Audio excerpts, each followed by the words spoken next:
All right, welcome everybody to another edition of Dave Learns AI. I am Dave, and we are doing this thing. Wait, what about me? Well, I was going to get there. Okay. You I'm here. Slow your roll there, Mr. Reality TV. Golly. All right, and I'm here with Tribble Reese. Hi, welcome. Thank you for having us. So I was going to say, we're doing this podcast. When you listen to a podcast, there's always like this introduction. We need an intro. We've been talking about doing an intro. Yes. With maybe a little music, maybe like a voiceover to make it official. Yeah, we're already on YouTube. We're on all the platforms thanks to you. Yeah. And now we definitely need a jingle with, some visuals to make it official, like this is our podcast. So that will lead into what we're going to talk about today, which is we're going to talk about music creation with AI tools. But, kind of just stepping it back for a second, Dave Learns AI is just this podcast where me and Tribble one week, and then Nick and I another week, just talk about AI tools, talk about implementation, talk about news that happens within the AI world, just a lot of information and knowledge that you guys really give to me so I can learn. Yeah. And then I kind of act as the everyday average man. You're the layman. Yeah. Yeah. So we're describing it. And I kind of focus on, since I'm kind of in charge of creative with Taptico, I focus on more the content aspect, while Nick focuses more on efficiencies and operations and everything like that. So yeah. And if you need any help with any of the things that we discuss on this podcast, of course, you can definitely reach out to us, taptico.co. Because we can't afford the M. Not yet. It's a nice tagline. But we do appreciate you taking the time to listen to this one. I think this is going to be a very interesting and compelling conversation. Tribble is bringing to us the idea of communicating this specific episode around music. Yep. Which I'll get in. I have so many thoughts racing through my head. Let me interrupt. Music is one of your passions. Yes. That's something that I've found out about you over the past few months. And so I'm excited to hear your perspective on this, because you have a better perspective than anybody, probably most people that I know, about music and what you think about the implications of AI are going to be. Oh, I'm very passionate about this conversation. I think what I wanted to do first is really go, what are you going to get away from this podcast? When you get done, what will you have learned? I mean, ultimately, we're going to show you some tools on how you can create some stuff. We're going to talk a little bit about the implications of AI and how it works. And we're also going to check in with Billy Corgan, who is the lead singer of the Smashing Pumpkins. He was on a podcast with Bill Maher and talked a little bit about, the scary truth and reality of what it all means with AI and music. Yeah, so what you'll learn is just everything from jingles for small businesses, which I want you to talk about what you did for the intro for our show with that. So you maybe Tribble Learns AI today. Yeah, man. I like that. But yeah, the overall implications for the music business as a whole, things are changing, and I don't know if I have all the answers, so I'm looking forward to talking to you about like what the status is and where we're going with everything. Well, one of the first things that come to mind for me is music has been my life. I spent 25 years making a profession in the music business. Yep. I was a high school kid in a college rock or in a garage rock band. I played at my senior extravaganza in a rock band in high school. I played after high school in rock bands that played at clubs and bars. I wrote songs. I ended up taking my passion for music because I wasn't really musically inclined as I should have been, or I wish I was. So I ended up turning my career into kind of behind the scenes, working in radio, working for record labels, being involved with A&R of bands, helping them kind of become discovered and found and all that stuff. So it's been your life, and now you still go to shows like three or four times a month. Yeah, pretty regularly. Yeah. I was actually, 2 shows last week. I got 2 shows coming up this week. But one of the things that I think initially has me worried, not even so much worried, but the reality of what technology has already done to the music business. Yeah, and stop me if I'm saying anything that you haven't already discovered on your own through this, but music is an art. Yeah. There's a creation to it. You take something that doesn't exist and you bring it into the universe through the tone and through whatever the symphony, not symphony. Symphonic. Okay. Is that a word? Did you know that Symphonic is a word. But the art of it comes from us, the human ingenuity, from our intuition, our experiences. Yeah, all that plays into it. Feelings, emotions. Yes, and so now we've lost, the era of music is over, where you have guys just ripping it in the garage for 10,000 hours in order to find the sound that they want. Now, with AI, and we'll see how easy it is, and I think you discovered it as well, AI will get you much farther than you could get on your own. And so, and if you're brave enough, it'll get you the whole way to where there's no human in the loop. And I always talk about having a human in the loop. Yeah. And it's scary because there's stuff, and we'll get into it, there's stuff on Spotify right now that are called ghosts artists that are basically, they're just all AI, from the writing of the song, from the vocals, from the instruments, everything is AI. So it's just a very fast evolving kind of thing that we have to deal with. So I'm going to take a step back and talk a little bit about how the digital transformation of music really took effect. And it really kind of, you went analog, then you went digital, you think about compact discs and all that. But when it all went online, when it all went computer, when it was Napster, when suddenly you could have access to music as a music consumer, there was something fantastic about it. For sure. But it changed everything for the artist. Suddenly their music was accessible without purchase. So that really changed the economics of the industry. Yeah.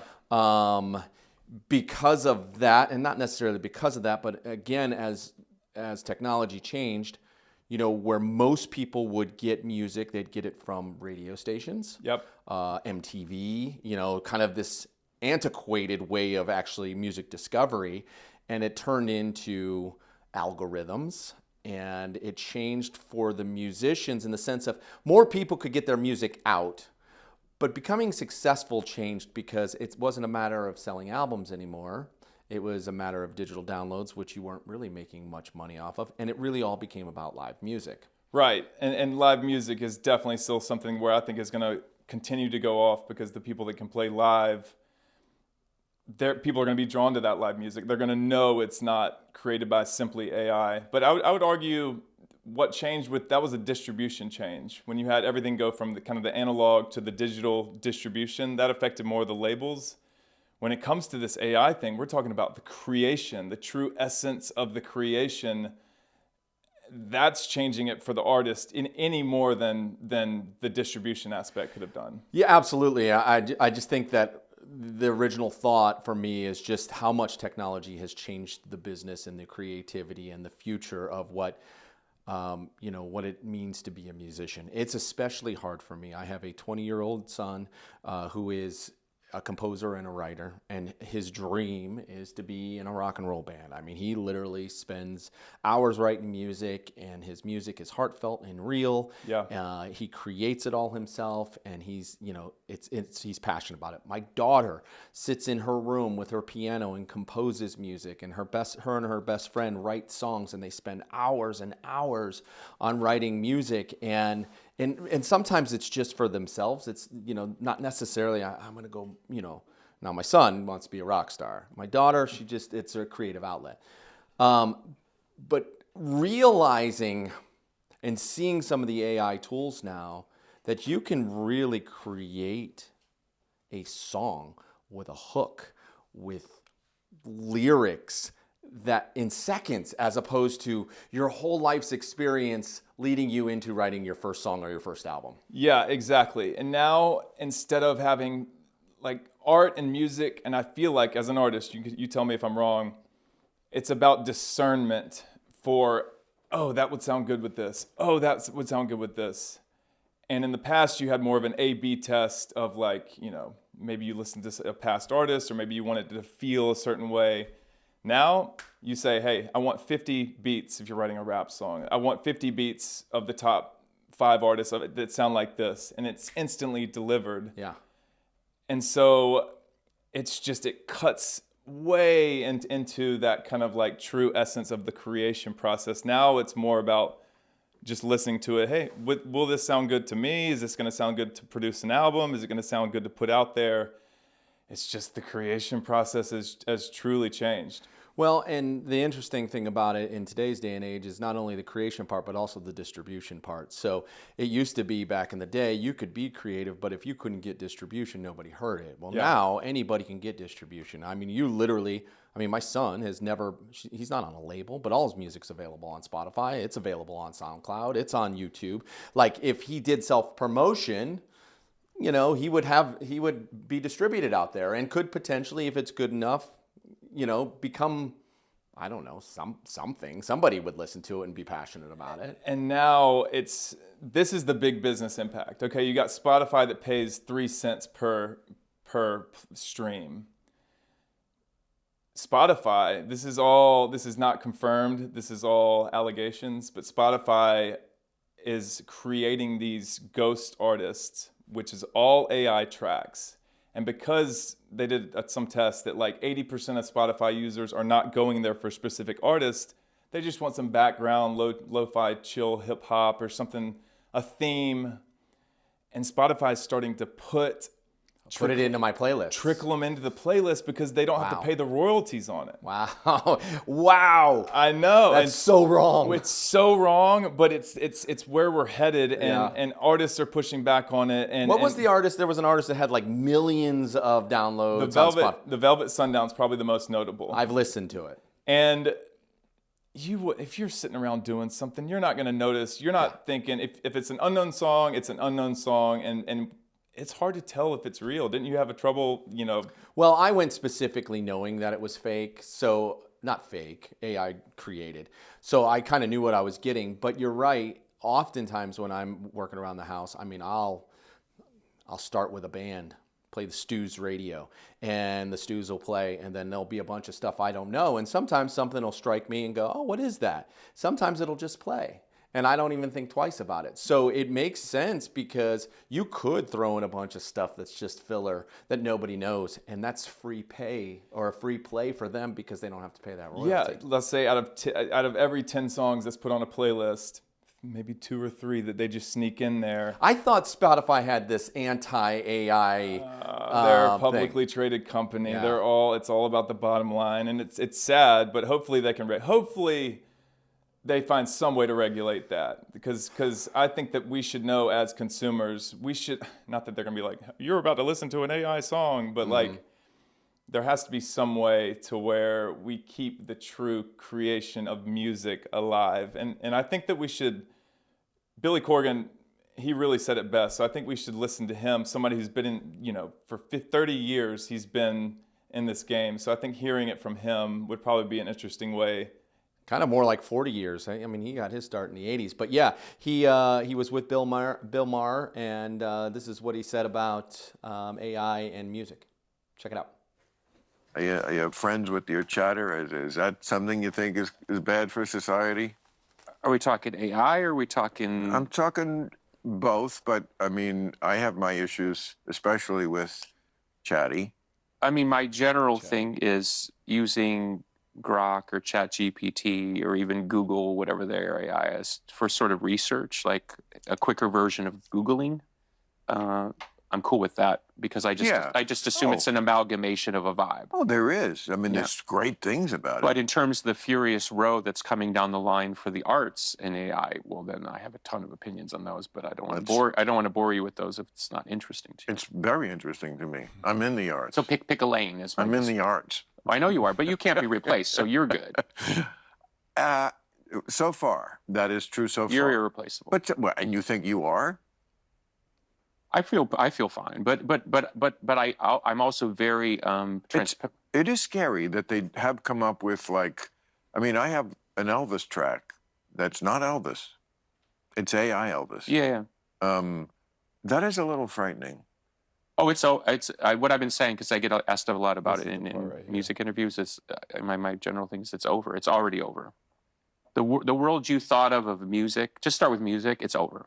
It's already over. You don't see it, but it's over. Well, you're going to have to put some meat on that bone. Okay. You're 15 years old. Okay.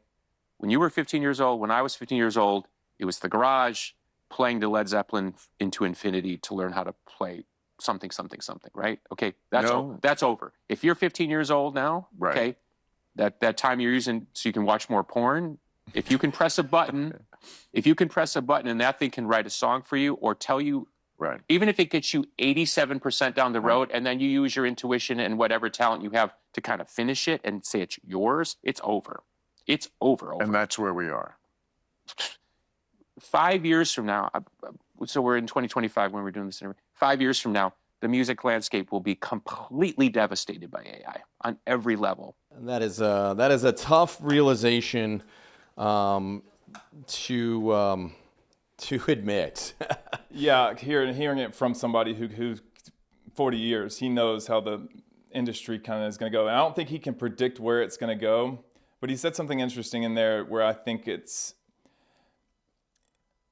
I truly think, and I say this every podcast, I feel like, that there's got to be, if I'm a human, I'm always going to want to know that there was some human in the loop involved and that it's not all AI, whether it be a video or whether it be an advertisement, whether it be a song.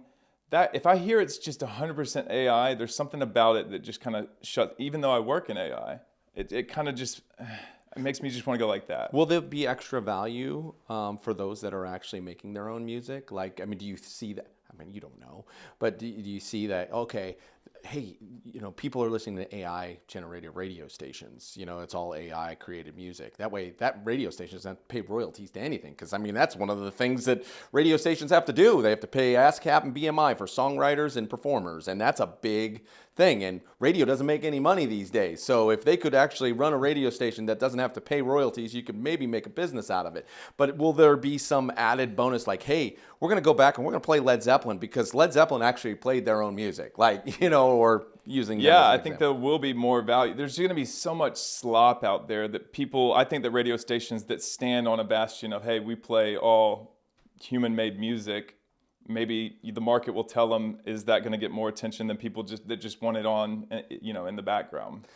What on a positive note, I mean, this is devastating for somebody who's been, in the music industry, who has musicians in the family, who loves going to live music. It's so important, and I'm so passionate about it. I've also created, in this creative side of my life, I've made a career in doing voiceover work. Yep. I have written jingles that have gone on to market companies, and I have, written commercials and all that stuff. All that creative stuff can now be done, and it's great for somebody who needs it. Can be done AI. If I'm a small business and I want a theme song or a jingle For a commercial. all I have to do is type in some prompts. Yeah, and I really feel bad. We talk about what jobs are going to be obsolete. I really think that the music agencies that used to put little riffs together, I mean, I want you to talk about what you've done, and we'll play probably an excerpt or two. What have you done? Well, I want to talk about what you've done for even our business. Like, we talked about, hey, we need an intro. What about a jingle? And then by that evening, you had like 6 or 8 that were just like catchy.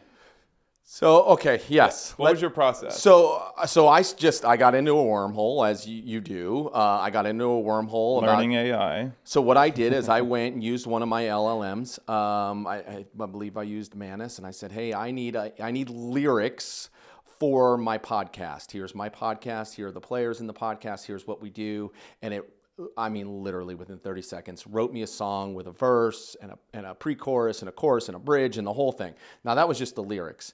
Most LLMs don't have the ability to create the music part of it. So right. you take that and you just go into one of those AI tools. And here I'm teaching you AI. Yeah, I like this. This is nice. Let me sit back here. And there were several, and I found several of them. And I literally just pasted it in there, said the style I wanted in, and hit generate. And I think Marnie's in there. She could probably play one of them for us. And we need help choosing we may need to put out a poll to everybody. We need help deciding. So I just said classic rock based. And this is kind of one of the ones it came up with. In a world of data, caught in silicon dreams, Dave's on a journey, or so it seems, unraveling mysteries with AI as his guide. No question too big, nowhere to hide. Oh, Dave learns AI with a classic rock sound. New knowledge and insights all around. From algorithms humming to data so grand, he's breaking it down across the land. All right. So, we laugh about it because, it's kind of hokey and cheesy. And I mean, gosh, that's about the type of music I grew up listening to. But, okay. That's pretty good. awesome. It's pretty good. It's pretty awesome. I mean, you hear YouTube. I've heard multiple YouTube creators for their channel, for their intro or outro, they're coming up with funny things like this. And I Yeah. think that's why did you say this is a positive? Because it's not that serious for an intro for a podcast to where we can have fun with it, right? Like, right. we're not artists. We wouldn't hire a band necessarily Never. to do this. We would not spend the money on that. So here's an interesting piece, though. There was one spot, and I don't know if you can find it, Marnie. It was relatively, it's one of the shorter ones. It's kind of a punk rock thing. See if you can find that one for me real I'm quick. telling y'all, he had like 8 of these, but No, it wasn't that one. Yeah, listen to this one for a second. Feel the drive, ignite the spark. Rock the cold, light up the dark. Set on fire, minds collide. Welcome to the future, hold on for the ride. Dig. Hey. Dig. Hey. Learns. Hey. Take learns AI. Take learns AI. All right, so that was awesome. I liked it, but the limitations are there because in the shouting it said DAVA. yeah, I noticed that. And I went and I corrected it. I'm like, hey, can you actually? And then it gave me something completely different. It didn't go back to that original creation. But I was like, man, I like that. So I went to my son and I said, hey, listen, what if we give you $100 and you recreate this, but actually do it, so I can have some manipulation of it. And the problem with when you're actually talking about humans, that was 6 days ago and he hasn't done anything. So, that's the other thing about being able to go, I can create this myself. I'm not dependent on, a creative who might not, have the time or the bandwidth or whatever and just do it. But it's hard because I can't use that. That's not perfect. And I couldn't perfect it based on the prompts that I gave it. Right, and you gave it probably 4 or 5 tries. Yeah. So like with more time, you probably could get it right. Not everybody. I don't have musicians as friends. I mean, I have people I could call. We have Jacob Blazer who we need to reach out to. Yeah. But you have the luxury of having a son that can play, and that if you really sat down with him, you could be like, recreate this, and then you can have everything that you wanted from it. But how many people do? So I guess that's the point. When we're talking about, you're a small business and you're like, hey, I want a jingle.